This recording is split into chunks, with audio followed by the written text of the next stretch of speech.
అందరికీ నమస్కారం. ఈరోజు చాలా ఆనందంగా ఉంది, ఎంతో గర్వంగా కూడా ఉంది.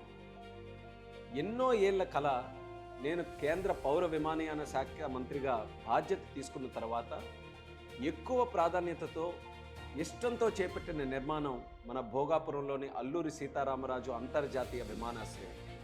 ప్రపంచం మెచ్చిన నేత, కోట్లాది మంది ప్రజలకి ఆశాజ్యోతి మన ప్రధానమంత్రి వర్యులు నరేంద్ర మోదీ గారి చేతుల మీదుగా ఈరోజు చాలా గొప్పగా ప్రారంభోత్సవం జరగడం ఎంతో ఆనందంగా ఉంది. దీనికి పూర్తి సహకారం, గైడెన్స్ అందించిన మన ముఖ్యమంత్రి వర్యులు నారా చంద్రబాబు నాయుడు గారికి, ఉప ముఖ్యమంత్రి పవన్ కళ్యాణ్ గారికి, సోదరులు నారా లోకేష్ అన్న గారికి ప్రత్యేకమైనటువంటి ధన్యవాదాలు.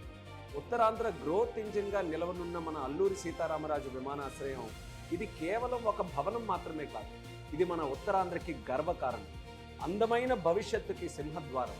ఈ అద్భుత కళాఖండం నిర్మాణంలో మొట్టమొదటి భూమినిచ్చిన, విత్తనం నాటిన స్థానిక రైతులకు, విమానాశ్రయ నిర్మాణంలో ఇటక మూసిన కూలీ అన్నలకు, ఫైళ్లు నడిపిన అధికారులకు, రాష్ట్ర కేంద్ర ప్రభుత్వ అధికార యంత్రాంగానికి, నిర్మాణ సంస్థ ప్రతినిధులకు, ఈ గొప్ప సంకల్పానికి తోడ్పాటు అందించిన ఉత్తరాంధ్ర ముద్దుబిడ్డ స్థానికులు, శ్రీమంతుడుగా ఈ యొక్క కార్యక్రమాన్ని చేపట్టిన గ్రంథి మల్లికార్జునరావు గారికి, మన ఆశల్ని ఆకాశంలో ఎగరవేయడానికి సహకారం అందించిన ప్రతి ఒక్కరికి కూడా హృదయపూర్వక ధన్యవాదాలు తెలియజేసుకుంటున్నాను.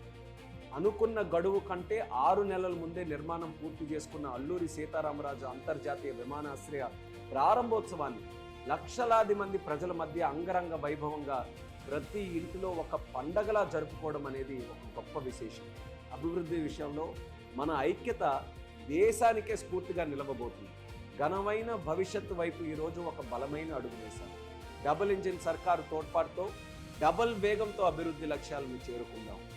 ఈరోజు ప్రారంభోత్సవ కార్యక్రమాన్ని విజయవంతం చేసిన మన కూటమి పార్టీ నాయకులకు, కేంద్ర రాష్ట్ర మంత్రులకు, పార్లమెంటు సభ్యులకు, శాసనసభ్యులకు, ప్రతి ఒక్కరికి కూడా నా ధన్యవాదాలు.